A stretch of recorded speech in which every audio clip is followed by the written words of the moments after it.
दोस्तों, आज का विषय है माँ दुर्गा को कैसे प्रसन्न करें। कई साधक लोग लंबी समय से पूजा पाठ कर रहे हैं, माँ की सेवा कर रहे हैं। वो भी चाहते हैं कि माता दुर्गा को किस ढंग से पूजा करूं, कैसे सेवा करूं कि माँ की कृपा हम तक आने लगे। दोस्तों, माँ दुर्गा तो इतना करुणामयी है, वत्सल है, ममतामयी है कि भक्तों पर इतना जल्दी माँ दुर्गा प्रसन्न होती है कि इतना जल्दी कोई देवता प्रसन्न नहीं होते हैं। इतना दयालु ममतामयी है। पर आप पर निर्भर करता है कि आप किस भाव से सेवा कर रहे हैं। आप में श्रद्धा है, विश्वास है या नहीं है। माता की सेवा करते हैं तो आपको भक्त को अटूट विश्वास होना चाहिए। भक्त को कभी डगमगाना नहीं चाहिए। आप कितना भी संकट में हो, आप पर कितना भी संकट हो, लेकिन आपको डगमगाना नहीं है। अटूट विश्वास के साथ आपको नियम से प्रतिदिन सेवा करते रहना चाहिए। और माँ को कभी कोसे नहीं कि माँ, मैं तुम्हें इतना सेवा करता हूँ, इतना पूजा करता हूँ, फिर भी मुझे कष्ट हो रहा है, इतना मुझे परेशानियाँ आ रही है। ऐसा कभी नहीं कहना चाहिए। दूसरी बात है कि यदि आप देवी मान करके माँ दुर्गा को पूजा करेंगे, साधना करेंगे, अनुष्ठान करेंगे, जो भी आप करते हैं, यदि आप देवी मान के सेवा करेंगे तो आपको कभी सफलता मिलने वाली नहीं है। भले ही आपकी मनोकामना पूर्ण हो जाए, लेकिन माँ का दर्शन करना, माँ की कृपा प्राप्त करना या माँ को प्रसन्न करना कठिन होगा। मैंने माँ को कभी देवी मान करके पूजा नहीं किया। मैं हमेशा माँ ही के नाम से ही पुकारता हूँ, माँ के नाम से ही चिल्लाता हूँ। माँ मान करके ही माँ की सेवा करता हूँ।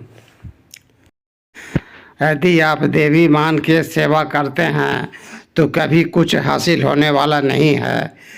ये माता जगदम्बा जगत जननी है। ये अच्छे अच्छे को होश बिगाड़ देती है। इतनी कड़ी कड़ी परीक्षा लेगी कि आपका होश खराब हो जाएगा। कि माँ को प्रसन्न होना तो दूर की बात है। तीसरा बात है कि यह आप कभी नहीं सोचें कि क्या अर्पित करूं, क्या भोग चढ़ाऊं, क्या प्रसाद चढ़ाऊं, कौन सी फूल अर्पित करूं। ऐसा कभी नहीं सोचें। जो आपको समर्थ है, जो मन में आए, आप श्रद्धा और विश्वास के साथ वही आप अर्पित करें। माँ खुद आपको निर्देश देते रहेगी, प्रेरणा देते रहेगी कि हाँ, इस तरह के करो, इस तरह के करो। जो आपका मन में आए, जो आपकी आत्मा जवाब दे, वही आप भोग लगाइए। कोई ज़रूरी नहीं है क्या ये चीज़ लगाइए, ये चीज़ लगाइए। केवल माता तो श्रद्धा और भाव का भूखा होती है। आपको मन में आए कि केला के लगाएं भोग, तो केला के लगाइए। लाल पुष्प अड़हुल हो तो अड़हुल का फूल अर्पित कीजिए। खीर है, मन करे तो खीर का ही भोग लगा दीजिए। बतासा है आपके पास तो बतासा का ही भोग लगा दीजिए। जो आपको मन में आए, अंतरात्मा जवाब दे, वही का भोग लगाइए। ऐसा मन में कभी नहीं सोचें कि हाँ, माँ का पसंदीदा वस्तु ये है, इसका भोग लगाऊं या भोग लगाऊं। नहीं, जो आपको श्रद्धा विश्वास से जो आपको भाव उठे वही प्रसाद चढ़ाइए। उसी में माँ खुश हो जाएगी, प्रसन्न हो जाइए। यदि सच में आप माँ का दर्शन करना चाहते हैं, साक्षात्कार पाना चाहते हैं कि माँ प्रसन्न हो मुझ पर, माँ को पाने के लिए, माँ का कृपा प्राप्त करने के लिए, साक्षात्कार पाने के लिए आपको दिल में तड़प होनी चाहिए। जैसे एक छोटा बच्चा रोता है, चिल्लाता है और माँ अपनी काम में लगी हुई रहती है। माँ बच्चे को मुंह में चूसने दूध लगा देती है ताकि बच्चा चुप हो जाए। फिर भी बच्चा चुप नहीं होता है, चिल्लाता रहता है, छटपटाता रहता है, फिर चारपाई से नीचे गिर जाता है। तब माँ तुरंत दौड़ी चली आती है और बच्चे को अपने गोद में लपेट लेती है। ऐसी तड़प, ऐसी व्याकुलता माँ को प्राप्त करने के लिए भक्त में आने लगे तो समझ जाइए कि माँ का साक्षात्कार होने वाला है। जिस भक्त में माँ पाने के लिए तड़प आने लगे, व्याकुलता छा जाए, बेचैनी सा छा जाए, पागलपन सा ऐसा प्रतीत होने लगे, जब ऐसी स्थिति आ जाती है भक्त के साथ तो माता दौड़ी चली आती है।